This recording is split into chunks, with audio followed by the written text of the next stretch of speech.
نبی رحمت صلی اللہ علیہ وسلم نے ارشاد فرمایا ابغض الرجال الی اللہ الد الخاصم، فرمایا اللہ کے نزدیک مردوں میں سے سب سے برا بندہ وہ ہے کہ الد الخاصم، جو جھگڑالو ہو، سخت قسم کا جھگڑالو ہو۔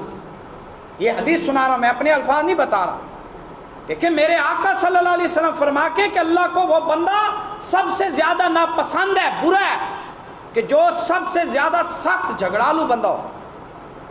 اور یہاں جھگڑالو ہونا اپنے آپ کو فخر سمجھا جاتا ہے، کسی کو تکلیف دینا فخر سمجھا جاتا ہے۔ چار بندے کو اکٹھے کر کے اس کے گھر پہ جا کے دھمکی دے کے اس کو گالیاں نکال کے اس پر ظلم کر کے نا، اس کو فخر سمجھا جاتا ہے۔